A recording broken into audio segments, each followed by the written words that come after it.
When an individual investor is filing their I-526 petition, there's two different pieces to it. One portion is on the project itself. How are you going to create the jobs and where is your money going? While it doesn't really seem too overwhelming, in practice, USCIS requires a substantial amount of documentation to prove lawful source of funds. It's incredibly important for your attorney to take a look at those bank statements and make sure that we can provide any sort of justification for the credits that are going into the account. How did the person who has passed away earn that money? Into what estate did that money go to? And show me that you are listed as a beneficiary on that will, for example. If you're getting a loan from a friend, then USCIS may ask, well, how did the friend earn that money that is being lent to you that you are now investing into EB-5? We always sit down with a potential investor and really identify what funds he has available and then suggest that he takes the least intrusive mechanism to support his application. Because without doubt, the majority of the RFEs that we're getting at the moment relate around source of funds.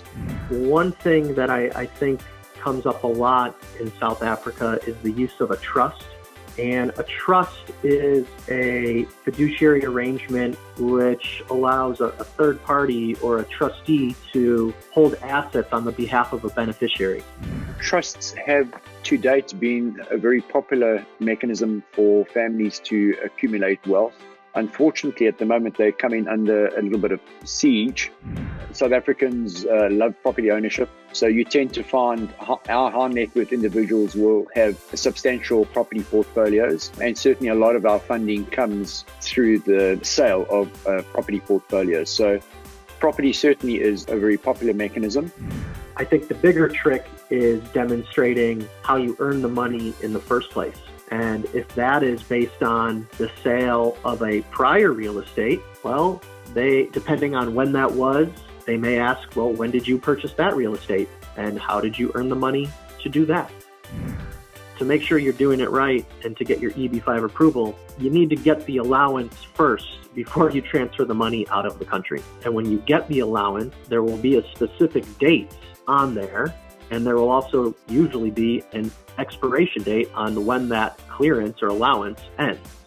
Firstly, you require SARS clearance to remit offshore. We've got a very highly regulated banking and revenue department, so you cannot remit without clearances. In this case, the loan is from an individual. There's not only the requirements for how the investor got the building and how they have it and how they did the loan, but also in the lender, in this case a friend, an individual, how did that person get the money that funded the $900,000 loan?